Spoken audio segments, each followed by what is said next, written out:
Hello, everyone, and welcome to another episode of Wind, Reel, and Print. My name is Ryan. And my name is Kevin. Nice. We're taking our time on this intro. It just feels good to sit Slow in beat, it. slow beat. Slow beats. Yeah. Well, welcome back to everyone to another week. This week. To us again. Yeah, to us. Yeah, no, I'm always happy to be here. It's been a while. Yeah. Yeah. The audience wouldn't know that. Well, yeah. You know, I guess for between us. Yeah. Yes, exactly. Yeah, just take our word for it, you guys. It's yeah, what a week. Today we are talking about 1999's The Matrix. Dun, dun, dun, dun. That's not in the no, I thought you were going to sing something from The Matrix. What a way to cap off the century of movies, the 20th century. Directed by the Wachowskis. Mm-hmm. It depicts a dystopian future in which humanity is unknowingly trapped inside the Matrix, a simulated reality created by intelligent machines. The plot follows the computer hacker Neo, who is recruited by Morpheus into a rebellion against the machines. I'm guessing if you exist in America, I imagine you know what the Matrix is, or at least have some idea. I mean, I'm hard pressed to think of a movie that isn't more culturally, like, maybe not culturally relevant, but like is infused in everything. Bam. Yeah. Mic drop. Yeah, mic drop. Yeah. So you had never seen it before. This was your first time, right? Or had you seen bits and pieces? I feel like I've seen the second one, like in a hotel, Reloaded. Nice. like in high school. Oh yeah, yeah, or something. But yeah, to bounce off your point, sure. That was something I kind of pulled off of this, and something we can kind of get into later. Yeah. Like how impactful this movie is, and like how much influence this has on the rest of like the 21st century. You know, like from a cultural, political standpoint to like a movie. Like you see this in so many different movies. Like from this point forward. Like how much this and other films like define the end of the 20th century that like we can kind of talk about as well. And then like how much this movie is like pulling from like in its influence, aesthetics, its story, like it's biblical. Like there's like so much shit, you know, there's just so much. It's such a thing. Like it is kind of the crux of our kind of like turn of century society. It's kind of, it's perfectly 1999. Like it feels like it's like perfectly the perfect way to cap off the century. And as someone who's watched like a number of John Woo films now, it also feels like it's one of the best John Woo films I've ever seen too. Like, you know, like watching all these things, you can see how it not only pulls from all of these other things, including cinematic things, and I think John Woo being a huge influence on this film. But there's so much. Anime is huge, and there would be something called the Animatrix. Yep, which was really big for me. So maybe before we jump into some of these things, I can start with this movie was very influential for me growing up. It was from an early age. It was one of our first DVDs that we ever had growing up. I had found it in the laundry room that we had, along with a number of other movies. Perfect Storm was another one. Oh, not Babel, but The Three Kings. Is that what it's called? It was the David O. Russell. I didn't end up watching that, but I think that was also in there too. But so it was these movies my dad must have purchased at one point, but I watched this and Perfect Storm is like it does not hold up. I watched it within the last year and it was not. You watched it recently, right? Yeah, fairly recently. It's so cheesy. It's so cheeseball. But The Matrix was really big for me. And speaking on the Animatrix, I ended up like watching this, really enjoying it, and it kind of blew my mind. And it was like I was also really into Star Wars, so it was this perfect like sci-fi weird thing. I would then eventually find Reloaded and Revolutions, which came out I think in the same year. I would find them at Vaughn's, which was like the Safeway alternative in Southern California, right? Mm-hmm. And I know Vaughn's. You know Vaughn's? Okay. All right. For our listeners, yes. But I remember seeing those on like a shelf or whatever, and I was like, oh my god, there are sequels to this, and so I ate those up, and then I also ended up watching the Animatrix. So growing up for me, this was like really big. Like the whole world, it was so big and grand, and the other movies would end up like really blowing it up.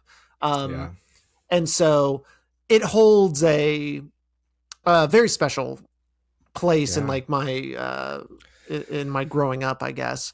But it's funny because like, and I think it's really hard for me to separate from that. But I think something that's interesting is like I watch it and I find it to be perfect. Which I think is like the movie. And I think that's something I have to recognize, because also like, I think something like the general audiences, there's something, so there, there's the IMDb top 250 and there's the Letterboxd top 250. The Matrix is not on the Letterboxd top 250.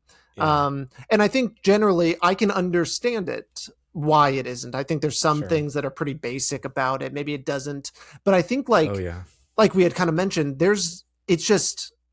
it's kind of like unparalleled in its reach, as you kind of like talked about, which is just kind of like astounding. To also, like, we've talked so much about the Letterboxd top 250, and so for this movie to not even be on that is kind of just crazy what that also says about that too. Not that it doesn't, a movie doesn't even have to be good to have like this unbelievable cultural impact. Right. Yeah. And I mean, so it's different spaces, I feel like. Yeah. Oh, totally. You're talking about like IMDb or Letterboxd or something like that? Totally. Yeah. And just like what I feel like when you look at Letterboxd, it's like almost like this is the spiritual Bible text of cinema. You know? And like in a way, Matrix is kind of providing for that too. But yeah, I was gonna ask, like, do you think it belongs in the top 250 in the book, in the cinema top 250 book? Yeah, I mean, it's yes and no for me. Like, I can see from like cultural impact standpoint, this is one of the most important movies ever, but especially of our time, right? Of our yeah. I mean, it hits in 2026. It hits. It's so crazy. And just like the amount of impact that it has had and what it continues to have, I think that's for sure a marker of like what this thing is. Even if it's not on the Letterboxd, because I feel like the Letterboxd is kind of more about form and like the message and stuff like that, like the humanism sorts of thing. Reaches a little more into that. It is interesting. Another movie that isn't on the, like, because it says on the Letterboxd top 250 like which ones, it makes it clear like these are the movies that are on IMDb top 250 that aren't here. Back to the Future, Wizard of Oz, and I think Forrest Gump are like the four, with the Matrix, are like the four movies that are not very big. Like, whoa, that is kind of interesting. I can like, you can kind of see it though, right? You can see how all of these movies, all four that we just mentioned, are big cultural films. Right. Everyone still quotes Forrest Gump. Like that still happens. Wizard of Oz still like culturally relevant. Right. Back to the Future, I think as well. Very like everyone has like feelings relevant. About that. So like, it's just cultural. I was just on a commercial and we were using the DeLorean. Exactly. Like, literally it still hits. Like I think all those movies are, like you said, they have more cultural value from like the quotes, the symbolism, like it's what crazy. These movies mean in the time that they were made as well. But I don't know, when you watch, like, speaking on the Matrix, like there are parts where I'm like, oh, that dialogue is just not good, or the lighting like doesn't really match from like shot to shot in some cases, just like little nitpicky things. Like it's just Yeah. like, oh, this is like really funky. But then you see Speed Racer and you're like, oh, this is like, well, their kind of style. It's kind of like the Hulk, you know, Yeah. like Yeah. this like digital mishmash, like cohesion thing. Because obviously there's so much like tech stuff that they're doing on the behind the scenes side, Yeah. that kind of make it okay for the movie story thing, you know? Yeah. Like, I don't know, I feel like I can bypass a lot of that simply because of what the thing is, you know? Because it's Yeah. like an opera. I don't know. Yeah. This It's movie, like, it's so grand. It's so it, I big. Yeah. yeah, it's funny, like it doesn't feel like it's going to get as big as it is, and then it decides Yeah. like, hey, we're going to make this about like It's so human existence. yeah. And it's wild that it does go there when it kind of starts. It starts really small. Yeah. Well, obviously there's a big action scene at the beginning, but for the most part it still feels like, oh, this can be a really contained thing, and then they decide to be like, oh no, we're Like, talking about religion, we're talking about everything, yeah. we're talking about like seeing the world differently, Yeah. which really bleeds Fuck. into the reality we live Yeah. in now.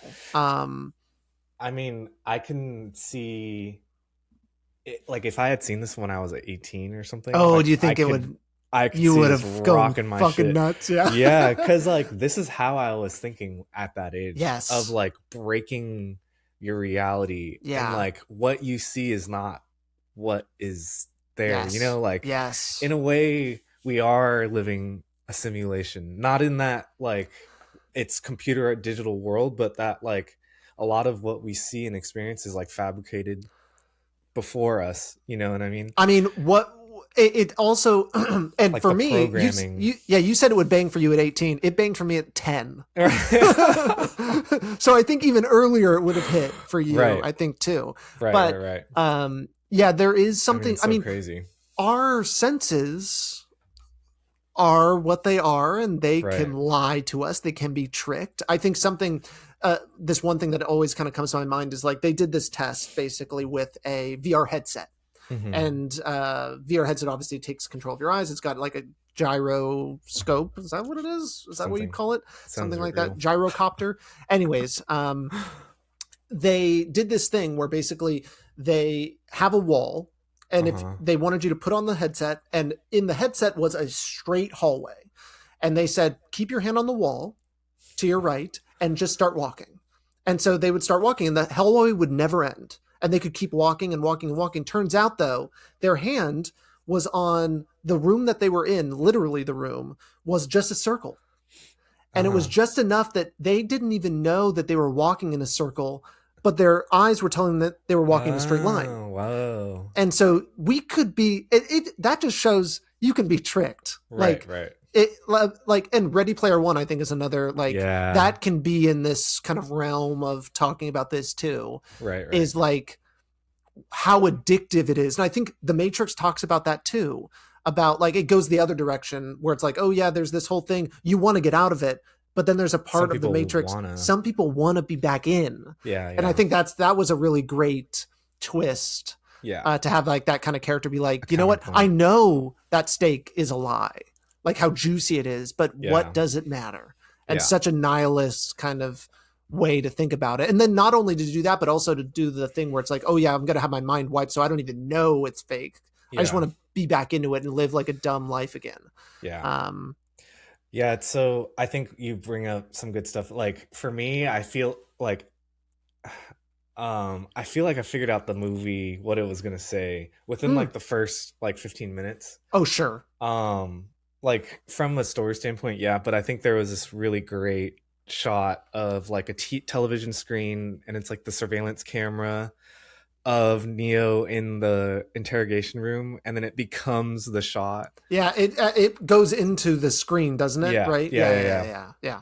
To me, this is like showing the themes of like control and fate, and then like surveillance as like this god thing. And I feel like, you know, living your life or breaking out of your reality and like having control over your own perception and like what your own reality is, like, I don't know, it's such a scary thing, you know, like especially in today, it's just so crazy. Yeah. It's crazy. I mean, It's yeah, so crazy. because it's also one of those things where you don't know.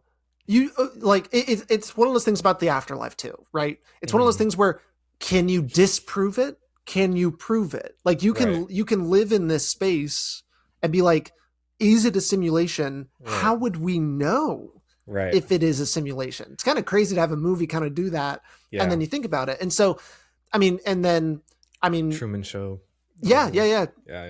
And luckily, that's also a good look at it. And Peter Weir, that's such a great, one of my favorite directors. Yeah. But yeah, no, it's very interesting how it also has. So there's that literalness of it, but then there's the other aspect of it that has been used for the purposes of basically everyone can find a way to use the Matrix as a thing. And most recently, I guess within the last 10 years, as we've seen the manosphere blow up and all of these things, and Andrew Tate specifically claiming the Matrix, I'm breaking out of the Matrix, you can break out of the Matrix too. Yeah, exactly. It's a calling card for fascism. Right. In a lot of ways. You can hear the rhetoric in the movie and you're like, oh, that is so conspiratorial. The language that they're using relates so well to that movement in a lot of ways. Yeah. That's what I was kind of seeing of whoa, this is inspiring, but also dangerous in a way, just seeing what it can do and the impact of it. But it's one of those things where it's it's what people say, lying is so OP. It's in our day and age in politics and all of these things, lying is crazy, how overpowered it is as a technique. You can, because you can take it and be as two of us that are that believe in the world in a similar way. Yeah. There are a lot of things that are true. We are being lied to. We are being tricked. All of these things. All I believe of the in that. Yeah, exactly. Yeah. All the things in the Matrix are true, but it's just co-opted by these other people. Yeah, exactly. Yeah. It's because it's redefining what reality is. So yeah, if you can take that into, this is what the reality is now, you can subvert anyone, right? Yeah, and it's just I guess it's just who has the balls and the platform to make it a reality, right? And I guess that's what to the victor go the spoils, or how the whatever the saying is, but the victor writes the history or whatever like that. It's one of those things where it's hey, if you are able to, and I guess we live in a day and age where the right wing especially has so much money and power and cultural cachet to do these things that they can co-opt anything. They're basically mythologizing their kind of principles and their rhetoric and stuff. So, but they're the ones that are lying. But they're the ones that are saying, how you do it though. I know exactly. That's what I mean. Yeah, that's why lying is so OP. You can just take it and warp it. And I think I just think about that about a lot of things. I remember there was I think it was on NPR a long time ago, talking about Stephen Colbert used to have the Colbert Show, right?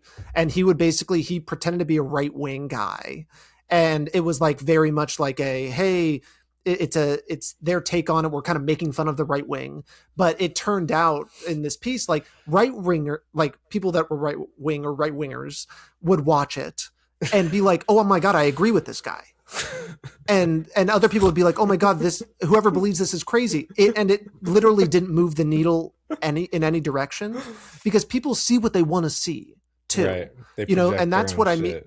And so I think the Matrix is this perfect thing that to be projected on, anyone can look at it and take anything. And that's why I think it's just at least for now, will never not be relevant, because it deals with things that are so universal. And it just so happens we're living in a techno feudalist reality and are moving quickly in that direction, that it's God damn, you guys, you watched it and you took it as inspiration. Right. Don't do that. Dude, the inventing AI and then we destroyed the world. It's dude, I've seen we blocked out blocked out the sun. Yeah.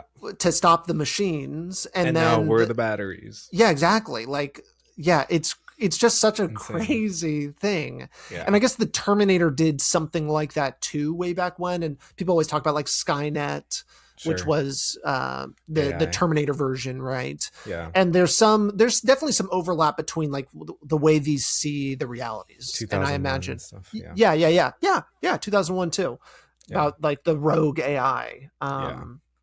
and the rogue robot that has like what happens when it has reasoning. What does Yeah. it do? I think Tron Legacy. I don't know. Have you seen Tron I Legacy? haven't. No, you No. should. You Yeah. should. It's becoming more, I think, beloved. But for Sure. me, it was very beloved. But that one's also like there's a character in that is basically given the keys of being like, hey, we want you to do good or like make the system pure. Sure. I think I forget, they use like it's like a monkey paw situation where they use very specific language that you can then kind of like twist and be like, oh, you want pure? Well, pure means no humans. It's that sort of thing. And obviously in AI, if it was like, oh, we want to get rid of all problems, well, there's one thing that connects all problems. There's one thing they all have. Yeah. Yeah. Humans. It's like begonia. Yeah, exactly. Yes. Yeah. So it's just crazy. Yeah. It's just crazy. Well, now that you're kind of spitting out, I actually have a list. Like when I was watching this movie, I was like, "Oh, dude, this reminds me of this movie. Oh, this reminds me of that movie." Yeah. Lay it on me. The Incredibles. Oh, nice. What, dude? What part? The whole narrative of The Incredibles is The Matrix, dude. It's like the exact same thing. He's working in his office. He has to deal with this boss. He doesn't want to deal with this boss. And then all of a sudden he's presented like an opening to another dream reality thing to come back and like relive this thing. Yeah. And then he does. And then all of a sudden that breaks into his own reality. Yeah. Back home. And I think like, there's something to be said about like this movie follows like such a classic hero's journey thing that I think that there is a lot of universality, but it feels like the Matrix or the Incredibles really follows like very all like I mean almost 1-to-1 and then Eagle Eye. Oh, nice. Oh my God. I haven't seen that in a while. It's so good. But like the tech and like being surveillance, like the surveillance and being watched all the time, cameras everywhere, like this person knowing exactly what you're going to do and where you are and when to jump, all these things. Yeah. Oh, that's a cool. I forgot that Eagle Eye had that. Yeah. Like that's like a whole part of the movie. Yeah. Yeah, it is crazy. That part is kind of nuts when it's just like you have to trust that this person knows, what's going on. And then he doesn't. What's also great about the story is like he doesn't obey it. Like he's like, you got to get around the window or whatever, and then he doesn't, and then he's arrested, and then he wakes up, and you're like, what the fuck? It's not real. And so then, but he's like, okay, and then the bug that they put in him, they use that in one of the Transformers movies. Like really? Something similar, yeah. Oh yeah. And then there's a shot in this movie of like a telephone, and they're like dolling around it. Mm-hmm. They use I don't know what came first, but there's a shot in Run Lola Run that's like okay. I've never seen Run Lola Run. Very dude, like that Run Lola Run and The Matrix, super similar kind of like style, like leather and like time jumping and all these things. 1998, so it did come out just before. Okay. Yeah. I mean, I'm sure I feel like these two things are connected in some way. Oh, I would not be surprised. Was there it is just a German film. Run Lola Run. Okay. All right. Yeah. I didn't know if there was like a remake. No. Or maybe there was. Maybe. I'm not seeing it, but that's not the one you're referencing. And then Inception. I feel like Inception is just this movie, but totally like not as good. Yeah. And then you said Ready Player One, like the ending bit of like having the two worlds kind of collide and the cutting back and forth between like these things. It felt very Ready Player One in a lot of ways. And then so lastly, I feel like this is a great talking point on like a lot of what we've already kind of talked about. But I feel like this movie pairs really, really well with Fight Club. Oh, yeah. Like, Totally. so, like, the nihilism. Yes. I think in the very beginning, Neo says, "I am nobody, I'm gonna die," or something Yeah. like that. Yeah. And that just being the intro into all of this stuff, Yeah. felt very Fight Club-esque. The corporate office as the Yes. send-off point, I mean, breaking. we've talked about the late 90s nihilism Yeah, before. And yeah, so it works really well there. Funny Games, I think, was another right. movie we'd kind of seen where it's just like, damn, like things are bleak. Yeah. Things are really bleak at this point. Yeah. Both movies play with like reality and like what's real and what's not, Mm-hmm. you Mm-hmm. know? And then both are used for far right like messaging and Yeah. symbolism, Yeah, true. you know? Oh God. Even though it's like a critique on that kind of side in a Yes. way, Yeah. Yeah. I Yeah. definitely think it is. Like, I don't know David Fincher's like what he really thinks. But the But book was, yeah. yeah, exactly. When you watch or read Fight Club, you Yeah. take as like it's supposed to be a takedown of this sort of thing, but it like makes it look cool. Right. Which is bad. Maybe Yeah. that's the problem. Is like it just looks cool. Yeah. Yeah. Well, And I there's feel something like about David just being Fincher, there's just something about being a fucking like roach loser that yeah. is like now, I mean, we live in an age now where like people want to, they want to be dumb in a way. Right. Like there's Right. something about like, oh no, I don't read, I don't do any of that shit. Like I'm just Right. going off of like the vibe. Like I'm just like, I know how humans work. Like I don't need to do any of these things Oh or my research God. anything. Yeah. And so yeah. there's just I like, hate that shit. oh my, don't even get me Yeah. started. Yeah. Yeah, it's fucking awful. And so yeah, no, so it's kind of perfect for that, like to have like kind of like losers, right. like kind of like changing the world. Yeah. Yeah. And doing something like absolutely insane, and then making it look fucking awesome. Yeah. As they're doing it. Yeah. Yeah. Yeah. Mr. Robot. I've never seen Mr. Robot, but is that kind of like the Mr. Robot? It has that kind of Yeah. like chosen one Mm. like hacker breaks reality, changes Oh. the world. Yeah. Wow. Okay. Not in this kind of formal way, but like Yeah, not in like the literal sense of Yeah. like yeah. but definitely exposing the corruption in or whatever. Yeah. Yeah. I've I think I've mentioned before like I'm really interested in these 90s internet movies. Right. Like I want to eventually do an episode on like that sort of thing. And there's even there's like Johnny Mnemonic, there's Swordfish, there's Hackers, there's like a lot of these things. And yeah, there's something that's just so aesthetically awesome about like hacking into computers. And like this movie is also just so like visceral in its like design, and it's cyberpunk, right? I think I enjoy cyberpunk. And so it has that just in spades. It goes nuts for it. But yeah, no, it's really cool and interesting. And then, man, I wish I could just download like Kung Fu into my brain like that. Dude, yeah. It's pretty fucking awesome. Like I loved when they were like, there's the helicopter there kind of in that one scene when they're fighting. How to fly it. She learns how to fly just by getting the download. It's like, that's fucking cool. It's like everything everywhere all at once. I feel like kind of accessing your other stuff. Yeah. That also is a really cool like cyberpunk future that it is alluding to. And also like shows that scene in the van at one point. The scene in the van? Yeah, the scene in the van and Everything Everywhere All at Once, where they're like hacking in the van, right? And they have all this like tech and weird shit on their bodies and stuff like that. Right. Yeah. So also like looking at it. And then the new Gore Verbinski movie. We'll see how that's the Gore Verbinski. Yeah, he did Pirates of the Caribbean. But he's got that new movie with Sam Rockwell. Yeah, and Rango. He did the new movie with it's like don't die, don't something. I don't know. Oh God, you don't know it? You haven't seen the trailer? I've seen every movie I've seen has had that trailer in front of it. I haven't been to the theater. Good Luck, Don't Die or something. Oh really? Yeah, just been busy. Yeah, we gotta get you back. But it's also that time of year where it's like a lot of the movies that I've been seeing, a lot of like the Oscar movies and stuff, I've been able to watch at home, and Yeah. most of them are at home anyways. Oh, okay. Maybe I'll just. Hamnet wasn't, so I had to go to the theater to see that, but That's good. it's nice to get back out there. Yeah. Yeah, big movie event.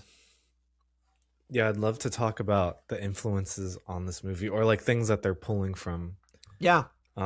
Specifically the Bible, like religion, expressionism, and then Alice in Wonderland.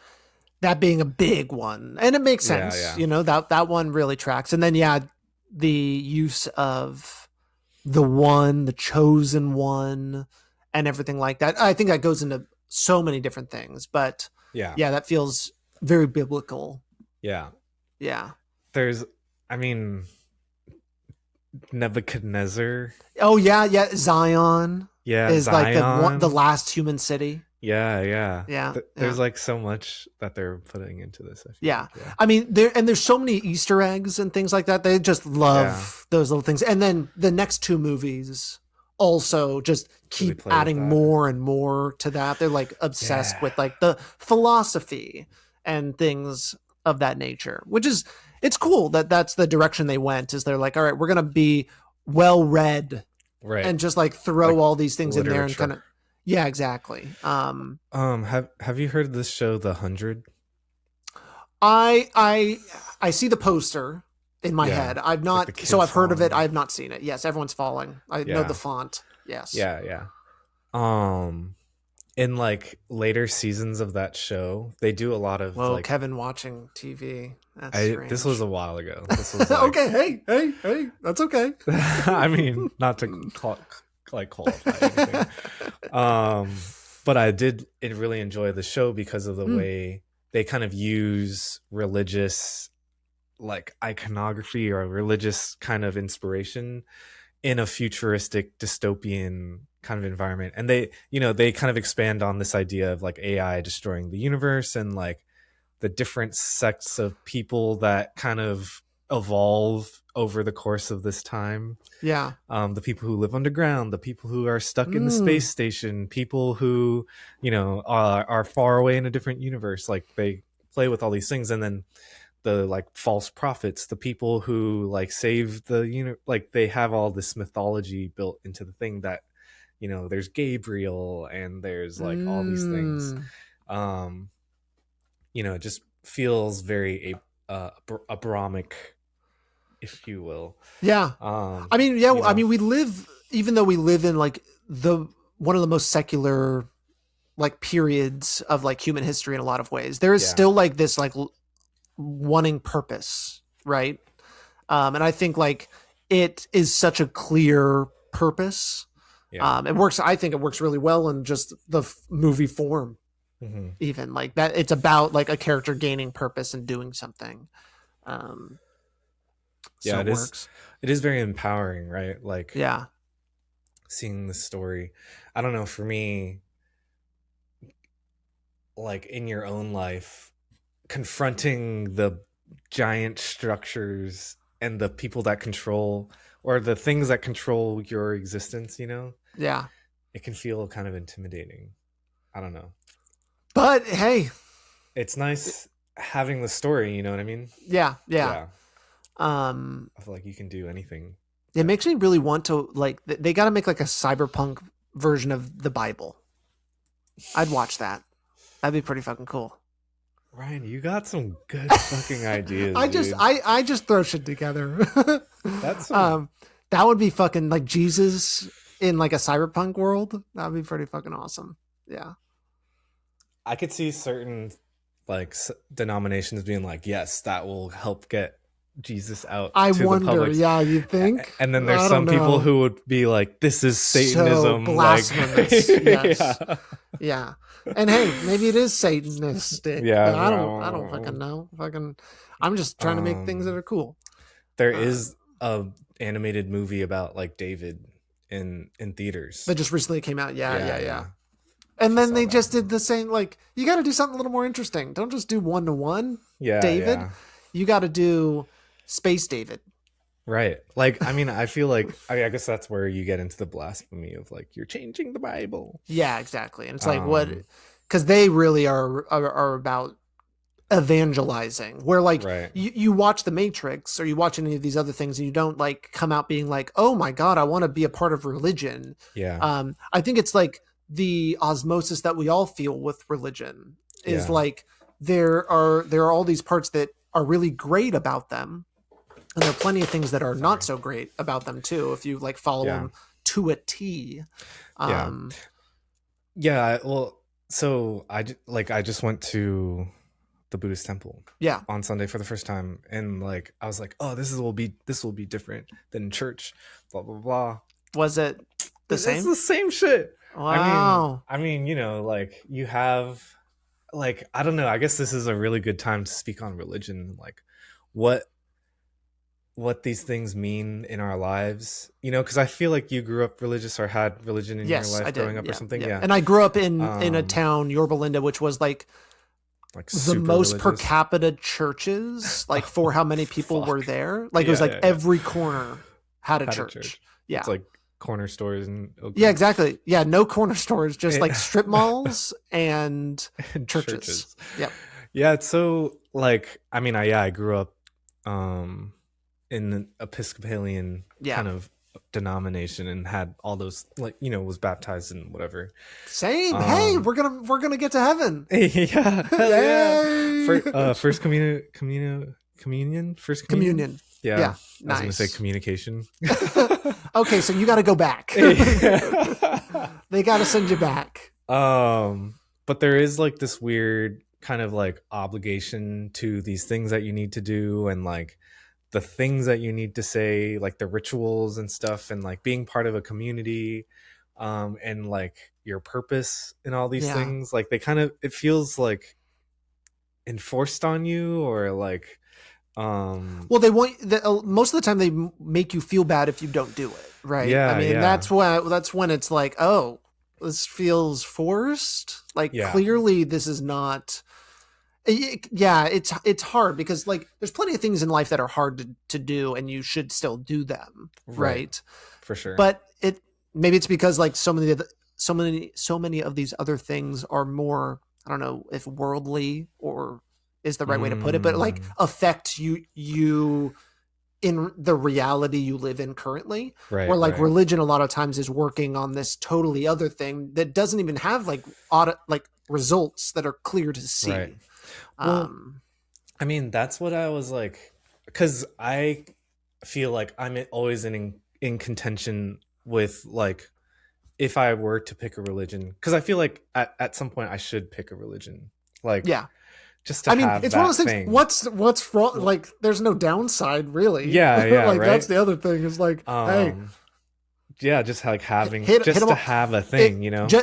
just a quick thing. There was one when I went to college. One of the first weekends I drank so much alcohol. It was the first time I ever really drank. I got so drunk. I threw up Okay. on the wall of my dorm room. It was so awful. But I remember being there so drunk, and I was like, I prayed to every god I could think of to stop it. Everything. I went all the way to Odin. I was like doing Odin, damn, all of these things. I was like, going deep. please. I was so genuine too. I was like, God, just anything. It was so Anybody, funny. Was so drunk. I just didn't want to feel it anymore. But yeah, what's the downside? yeah, You know, right. hit the buttons unless there's a religion where it's like, hey, if you If you ever don't thought pay about anyone us, else, yeah, you know, like we don't right, accept you. I don't even know. But right. Like when it yeah. becomes fucked up like that, yeah. Yeah. I mean, I mean, that's every. I feel like every religion is like that. Hmm. Like you get into the weeds of it, and all of a sudden you're like doing things you don't want to do, or like whatever. It changes Yeah. you and stuff. Um, True.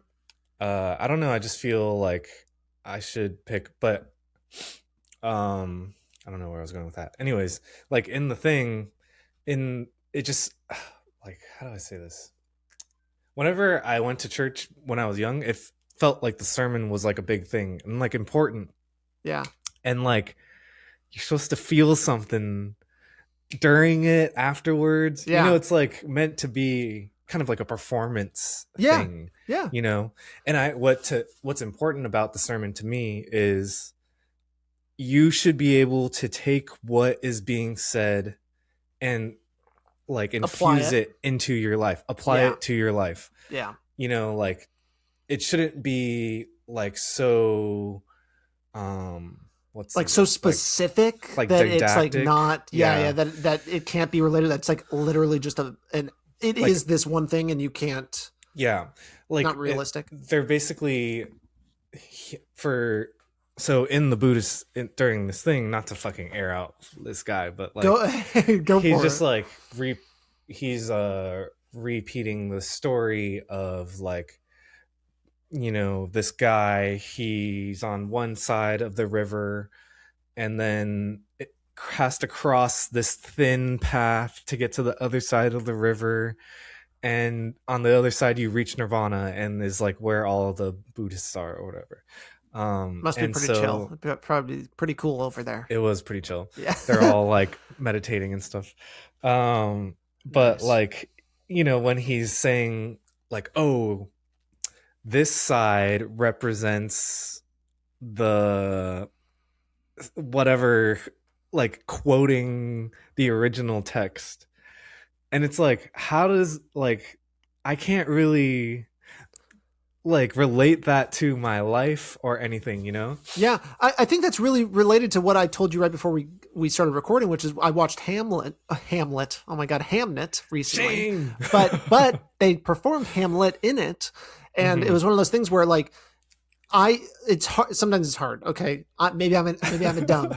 Maybe I'm a dumb. But sometimes I hear Shakespeare and I don't hear it. If you know what I mean. Right. It's gone. Right. But watching there's a point in that movie where it starts as like very theatrical, but then starts to get emotion just put into it. And then all of a sudden it's so relatable and I get it. Yeah. And it seems like it's one of those things too, where it's like, that's what you want. That's like the best thing you could want from like a sermon. It's like something where it's like, oh, you're having that realization and you finally, it takes this text that is like, so maybe boring. Right. Sorry. But then like, but turns it into something that we now in the present day can understand, can relate to.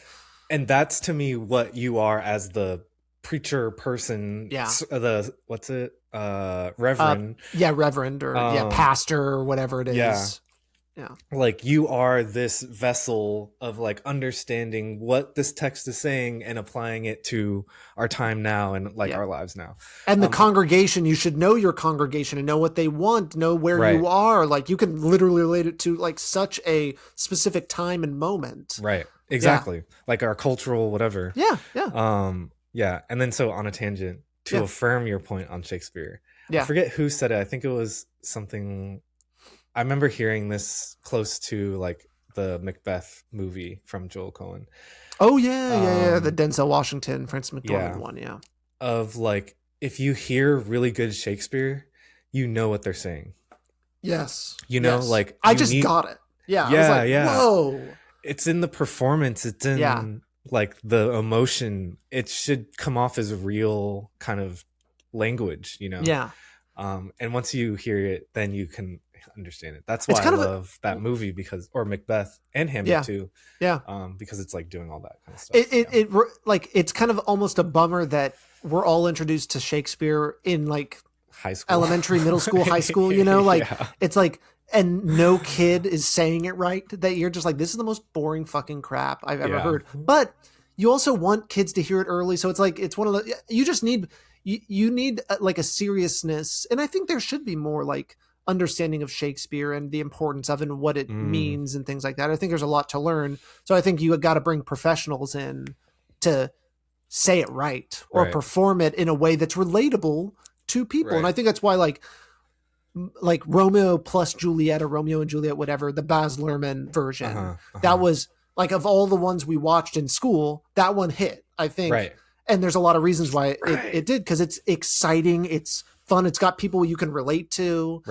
But that's also in the exact same language as before, but it has so much more. The context. Yeah, exactly. So I love Shakespeare stuff that's like adapted to like the modern day. And especially I like it when it uses the actual language stuff, the actual language. But that was the tangent that you we're thrown off. So back to this like Reverend Sermon dude. Like by the end of it, people were like asking questions like, what does this mean? What is this? Interesting. And so like he had it was very conversational. Yeah, he had like a fucking Q&A afterwards. And I was like, that is also a sign of someone that's like, I can't do it this whole time. Yeah, so it's like, just ask me and I can figure it out. Right. I love that.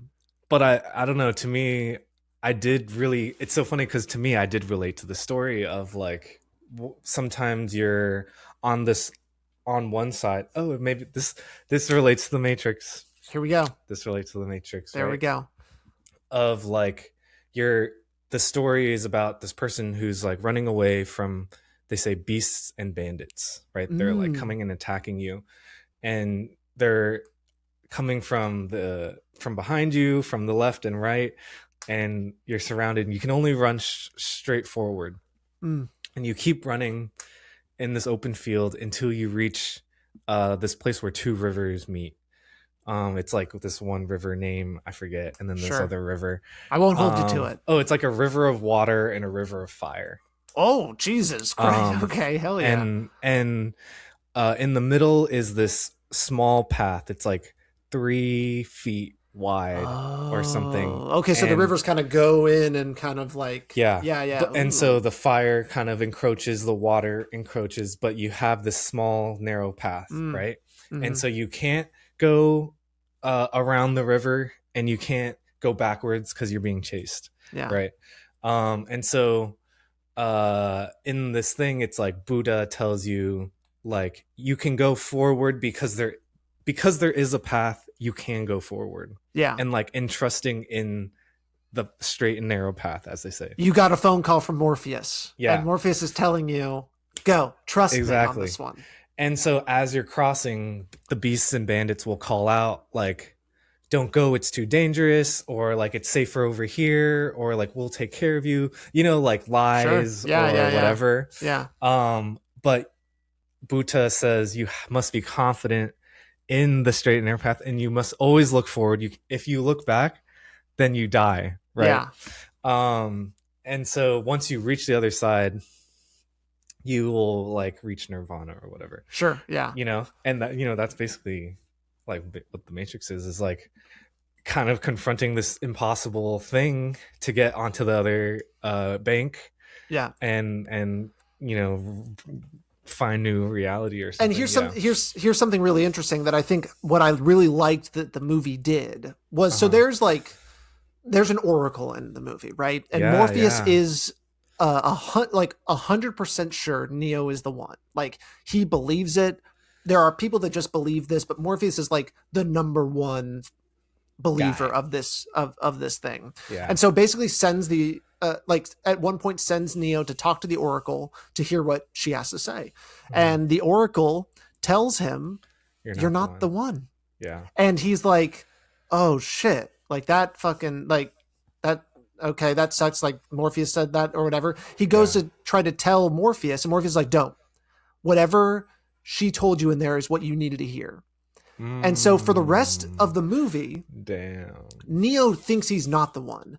But what not being the one gives him is the freedom. No pressure, is the freedom to get there and to be the one, which was just such a cool thing, because all of a sudden he is the one. Like by the end, like he is he clearly is. He's able to see the Matrix, but he needed to be told he wasn't to get there. That's Buddhism. Yeah. That's a thing in Buddhism of like you're needing negation in order to affirm like who you are. Yeah. And it's so like it gives you, there's something that is just about that. Like if he was told he was the one, he might have, what he would have done changed differently. Yeah, exactly. And so, there's something just so cool about that. And it gives him like, he's willing to sacrifice himself because he's like, I'm nobody. Right. It's reaffirmed his original like thoughts about himself. And he's like, now I'm just willing to die for this because someone was willing to die for me. Right. And then it's proven out that this dude's fucking got it. Yeah. He can fucking see shit. You can It's fight him. so You good. can fight a Smith. An agent. Yeah. But yeah, oh my God. Yeah. So I really enjoyed that part. I'd forgotten, like, oh yeah, they kind of throw it around a little. Yeah. I think it's funny. This is like exactly the kind of conversations I imagine the Wachowskis wanted us to have about this movie. Yeah. And I think that's what's really cool about it, is that it fills it all these it's so many different things all piled into one. Yeah. I think that's a beautiful thing that movies can do, is pull it all together, pull all of human history in, and just take it all, infuse it into something that is like really crazy and insane, and then spew it out, and then you can relate to all the different pieces that you want to in it. Yeah. So it's cool in that way, but it also is like really, like, so many people might not even get all these things we're saying. Like they could watch and be like, oh, fucking cool action movie. There's explosions and all of that. And so it's nice that it's kind of, it's in that too. It's in that framework of like, okay, it's a basic movie, and it's exciting and it's fun. It's like the best John Woo movie you could watch. Yeah. In terms of like action and kung fu and martial arts. But it also has this whole other side to it, and it's just like prescient, like of our time. It's just kind of crazy how that works. It is. I was like astounded watching the whole thing. I was like, holy shit. Like, this is kind of everything. This movie is everything. Like predicting and reflecting on the past in a lot of ways. Like it was just so wild to me. And then I don't know. I know that was such a great send off, Ryan. That was a great I know summary. But I do have one more thing. Lay it on. Lay it on. I don't know. I just like feel like this is important to this movie. Like they're credited as the Wachowski brothers, so I think that is an important part of this. Yeah, talking about like how much of this movie is like a trans allegory. Yeah. And that the directors, like, I guess I didn't really know the history. And reading about it, they're transitioning, like when they transitioned and everything, and that they both didn't transition at the same time, that it was like some time apart. Obviously after this movie, even after Speed Racer, I think around Speed Racer it became like talked about or whatever. And like being the first major directors to be like openly trans. I don't know, I just find it really interesting that how this, like, I don't know if this movie was like intentionally that to begin with, or I don't know. It's a movie about transformation, and it's a movie about like that you can decide who you want to be too. That's taking the pill. Like literally it's like deciding like, all right, I am going to decide on this new thing. And in a lot of ways, like once there are people that detransition, maybe they decide they go down a path and maybe they decide they don't want to, and they have, that's fine. But it's also one of those things where you open the door to that possibility for yourself, and there's no going back. And all of a sudden you can see the path forward. That's unlike, you're like breaking you're like deprogramming from the reality you were born into. Matrix. The Matrix. It's just so one-to-one. It is a really one-to-one. It's kind of wild. It's so crazy. And for like the hacker name, like this new identity that you take on in the new realm, like there's just so much that they're infusing into this, like that I was like, oh whoa, this is like really interesting. That is true. Those are the names too. It's like being able to choose like a new name, a new identity, and everything like that. You're like found family. Shit. That's cool. Impressive. I need to look more into the. I'd be curious how the Wachowskis talk about it too. They're famously very no, they don't like to talk about it. Enigmatic. Oh, enigmatic. Okay, that's good. they don't like being in the public. They don't want to be famous, and Yeah. they don't want to be like known. So they generally don't do a lot of interviews. And Yeah. they have spoken about this, but very briefly, Yeah. and like limited. It is like I was reading the Wikipedia. I don't know how Yeah. much, but like Sure. What's the I scoop? think it was Lana, the who like I forget if it was Lana or Lily, but one of them came out and then like met this dominatrix at like a sex group thing Uh-huh.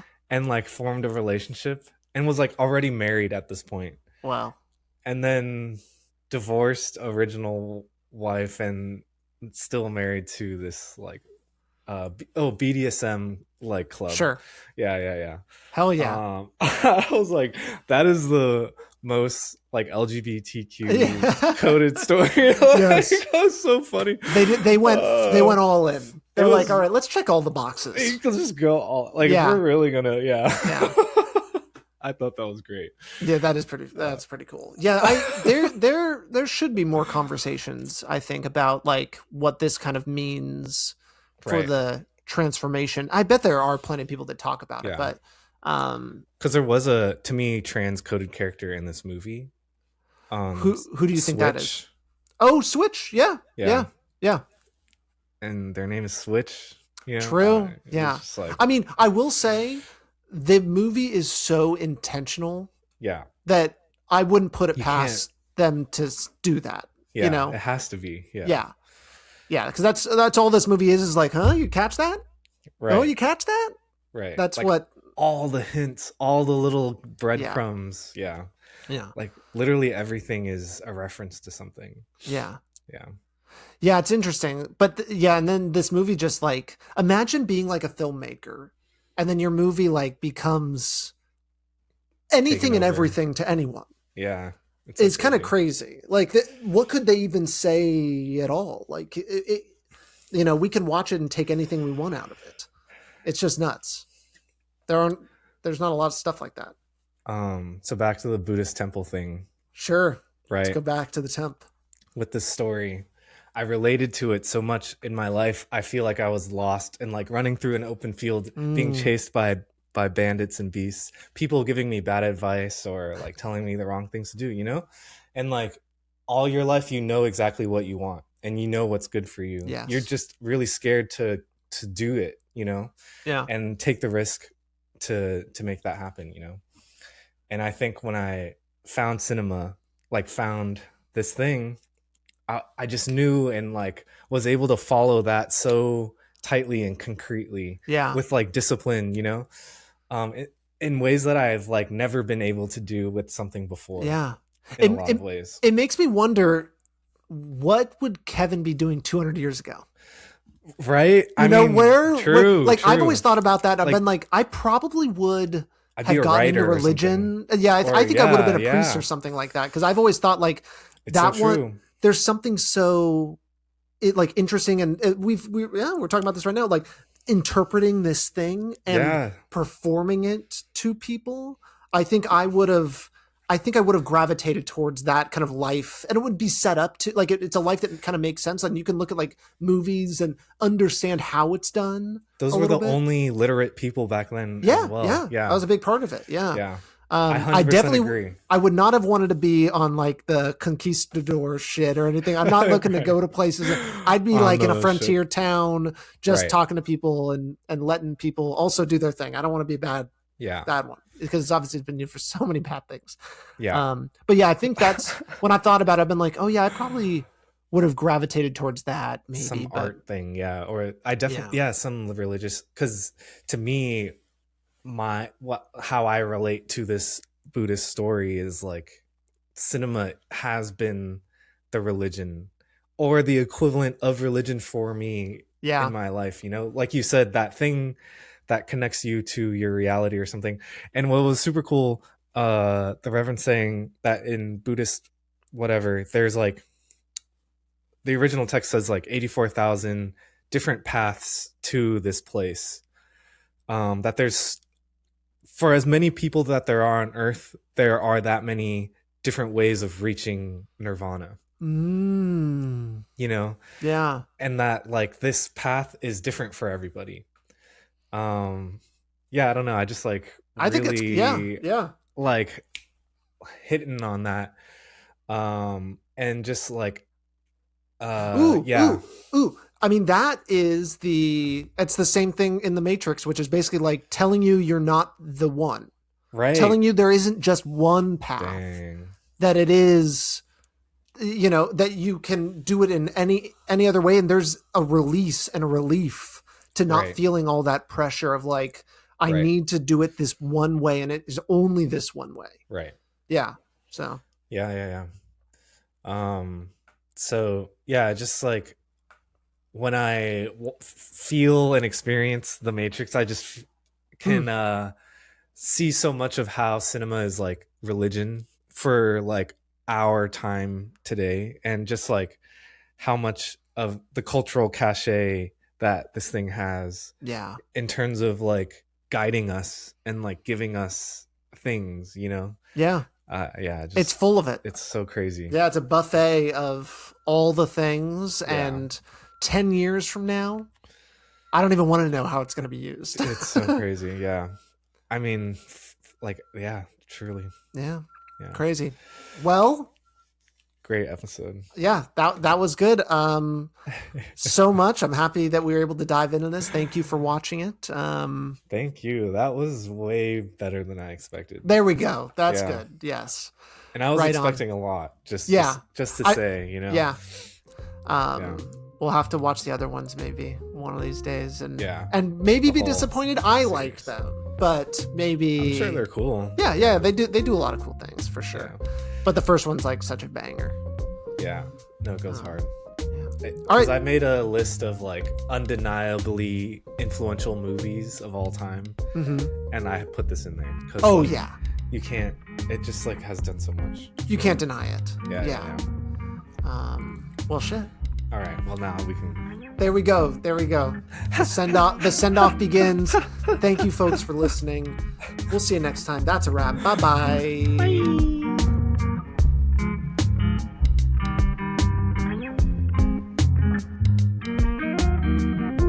Wind Reel and Print is a podcast by Salad Brain Productions. You can find us on Instagram at Wind Reel and Print Pod. You can also find us wherever you get your podcasts. And please, if you like the show, leave a rating and review. We'll see you next time.